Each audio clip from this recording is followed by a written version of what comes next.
जय श्री कृष्ण, राधे राधे, श्री हरिदास। और आज है 13 सितंबर 2024 और आज की जो सुंदर सी लीला है वो इस प्रकार है। मेरे पास अभी समय है तो मैंने सोचा क्यों ना मैं पहले आपको लीला बता दूं।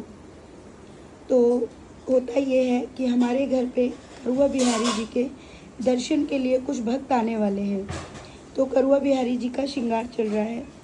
दूसरी तरफ सेविका देखती है कि हमारे जो दूसरे लाला हैं एक और, उन लाला का भी श्रृंगार करने के लिए सेविका बोलती है, लेकिन वहाँ के पुजारी आ जाते हैं और वो पुजारी कहते हैं तुम हटो, मतलब वो सेविका से कहते हैं तुम हटो, मैं खुद जो है सेवा करूँगा, तुम जाके हमारे लाला को छुओ मत।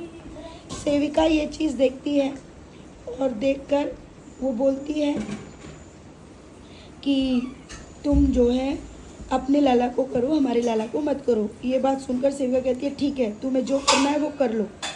और वो वहाँ से निकल आती है। जब वो वहाँ से निकल आती है तो घर पर देखती है कि बहुत सारे लोग घर के बाहर आए हुए हैं दर्शनों के लिए। लेकिन यहाँ पर करुआ बिहारी जी वो सेविका से कहते हैं वो दूध पी लो, वो भूख लगी है। तो सेविका कहती है क्या दूध पीना है, पी ले दूध। तो कह रहा तू इतना बड़ा हो गया फिर भी माँ का दूध पीता है। तो कह दो मैं अभी छोटो सो तो हूँ ना, एक ही दांत निकलो है ना मेरा अभी, मैं तो मैया को ही दूध पीऊँगो। और ऐसे बोलकर सेविका मुझे आवाज़ देती है और कहती है दिव्या लाला को दूध पिला दे और ज़रा पर्दा ले ले। और लाला पूरे श्रृंगार में है हमारा प्यारा करुआ और मैं उसको गोद में लेकर दूध पिलाती हूँ। तभी सेविका कहती है हे भगवान ये तो ना बदलेगा नहीं, इसको तो जब देखो तब ये यही बातें करता है। और सेविका जो है आगे चल के और भक्तों से कहती है कि ठीक है अभी तो सब कहते हैं हम करुआ बिहारी जी के दर्शन के लिए आई हैं। तो सेविका कहती है ठीक है लाला अभी आ रहा है, आप लोग सब बैठ जाओ। तभी सेविका देखती है कि उसकी कोई एक बुजुर्ग महिला है जिसको सेविका दादी के रूप में देख रही है, लेकिन वो उसकी दादी की तरह नहीं दिखती है। उनके माथे के पास एक मस्सा सा भी है। तो वो उस मस्से को देखती है पर वो पहचान नहीं पा रही और उनके दो दांत नहीं है, नीचे के या ऊपर के ये मुझे याद नहीं आ रहा है, दो दांत नहीं है। और उनके हाथ में एक पोटली है। उस पोटली को लेकर वो अंदर आती हैं और आने के बाद में वो सेविका को देखकर चिल्लाती हैं अरे रवीना रवीना। तो सेविका कहती है अरे इन्होंने तो मेरा पुराना नाम लिया। और वो कहती है अच्छा आप दादी? बोले हाँ मैं तेरी दादी हूँ।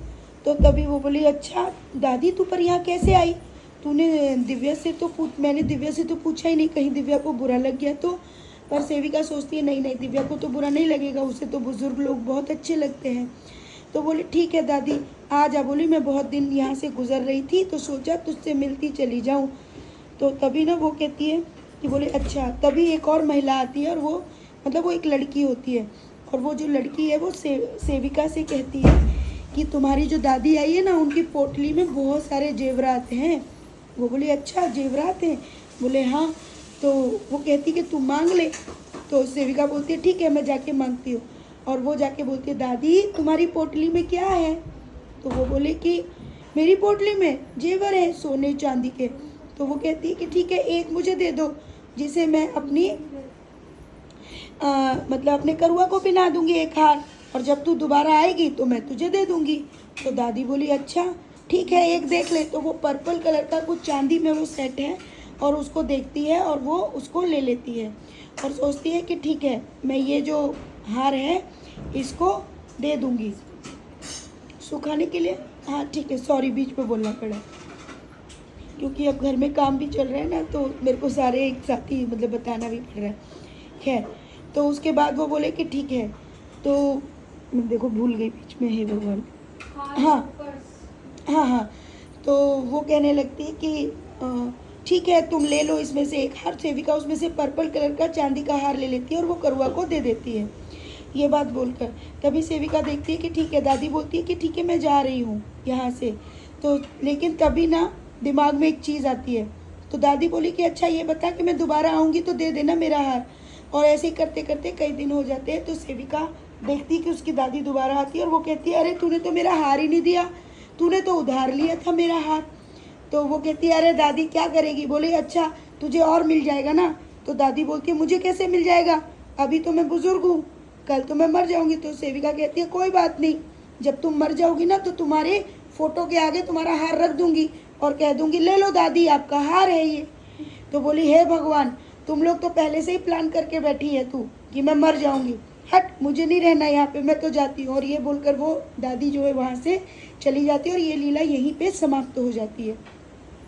लेकिन इसके बाद से सेविका एक और चीज़ स्वयं को वो माँ पद्मावती के आगे देखती है, मतलब उनके मंदिर के आसपास देखती है। वहाँ पर वो देखती है कि बहुत सारे लोग क्रेन से बड़े बड़े मुकुटों को उठा रहे हैं, जिसमें से एक देवी को भी वो उठाकर बिठा रहे हैं, मतलब माँ का एक रूप है उसको वो उठा रहे हैं। सेविका जब ये देखती है तो उसके मन में आता है कि हे भगवान, ये तो माँ का जो है स्वरूप उठा रहे हैं। तो मैया उसमें से मुस्कुराती है और वो कहती है आ रही है ना मेरे पास से। कहती है माँ ये तो तू है ना, माँ पद्मा तू ही है ना। तो वो कहती है हाँ मैं हूँ और मैं ही तुझे बुला रही हूँ। तो वो बोली अच्छा, बोली मेरे 4 स्वरूप हैं, उन चारों में से तू पहचान के दिखा। प्यारे भक्तों, मैं ये लीला आपको बहुत शॉर्ट में बता रही हूँ क्योंकि समय भी थोड़ा कम है और मेरे को भी बाहर के लिए भी थोड़ा काम के लिए जाना है, तो मैं आपको बता रही हूँ। तो वो कहती है तो ठीक है कि बोली, मैया बोलती है कि अगर तू मेरा स्वरूप पहचान लेगी तो मैं जान जाऊंगी कि तू मुझे कितना प्यार करती है। तभी वो देखती है कि माँ पद्मावती जैसे स्वरूप 4 हो जाते हैं एक मंदिर में और माँ पद्मावती भी वहाँ होती है। सेविका बोलती है हे भगवान, ये तो सब एक ही जैसी हैं चारों, और सब कह रही है आजा मैंने ही तुझे बुलाया। सेविका कंफ्यूज हो जाती है कि चारों एक जैसा बोल रही है, एक जैसे वस्त्र हैं, कि वो कैसे पहचानेगी। तो वो जल्दी से ना एक के पास जाके बीच वाली जो सीढ़ियों के ऊपर है उनको पकड़ लेती है और कहती है तुम ही मेरी माँ पद्मावती हो। तो माँ बोलती है अरे वाह, तूने पहचाना कैसे। बोले माँ संसार तो सोचता है कि तेरी धड़कन नहीं चलती, लेकिन तेरी तो धड़कन चलती है, मैंने तेरी धड़कन से तुझे पहचान लिया। माँ बहुत खुश होती है। तो सेविका से माँ बोलती है, तो सेविका बोलती है माँ पर मुझे बताओ ये तूने 4 स्वरूप क्यों दिखाए। बोली कल क्या है बता। बोली कल माँ कल एकादशी है। तो बोला मैं ही तो पद्मा हूँ, कल पद्मा एकादशी है इसीलिए तो मैं बुला रही हूँ तिरुपति। वो बोली अच्छा इसलिए बुला रही है माँ। बोले हाँ, और ये 4 स्वरूप का भेद भी तुझे पता चल जाएगा। तभी जो है ये चीज़ ध्यान आई कि कल जो पद्मा एकादशी है, शायद मेरे हिसाब से, अभी मैंने सर्च नहीं किया है, उनके 4 नाम हैं जिनमें से 3 तो मुझे याद हैं। पहला है पद्मा एकादशी, दूसरा है परिवर्तनी एकादशी, तीसरा है पार्श्व एकादशी और चौथा मुझे याद नहीं है। ठीक है, तो मेरे ख्याल से माँ ने अपने इन्हीं स्वरूपों का दर्शन मतलब कराया है सेविका को। तो माँ बहुत खुश होती है। तभी ना सेविका एक साइड को मंदिर के आगे बगल में बैठ जाती है। वो देखती है कि अचानक से एक बहुत बड़ा मुकुट उसके आगे गिर जाता है। सेविका उस मुकुट को देखती है कि वो मुकुट इतना बड़ा है कि वो दोनों हाथ फैलाकर भी उस मुकुट को हिलाने की कोशिश कर रही है ना, तो वो मुकुट नहीं हिल रहा है। इवन वो मुकुट जो है ज़मीन के नीचे धंस गया है, उसकी इतनी इतनी परत जो है उसके अंदर धंस गई है। सेविका कह रही है हे भगवान, ये इतना नुकीला सा और इतना बड़ा मुकुट किसका हो सकता है। तभी वो इधर उधर देखती है, उसको लगता है किसी भगवान ने मेरे को मारने की कोशिश तो नहीं की है। तो वो इधर से ऊपर देखती है और ऊपर भी इधर इधर देखती है और फिर कहती है कौन भगवान है जो मुझे मारने की कोशिश कर रहा है। तभी वो ना उस मुकुट को ध्यान से देखने लगती है। जब मुकुट को ध्यान से देखती है तो उसको दिखता है कि मुकुट तो सोने का है। वो जल्दी से एक तरपाल लेती है और मुकुट को ढक देती है। वो कहती है हे भगवान, ये तो सोने का मुकुट है, मैं तो इसे घर ले जाऊंगी, पर मैं दिव्या तक जाऊं कैसे। अगर मैं दिव्या के पास गई तो यहाँ से कोई और आके ले जाएगा। तभी एक लड़का आता है वहाँ पे और वो लड़का कहता है क्या है इसमें। बोला कुछ नहीं है, तू बस हिलवा के जरा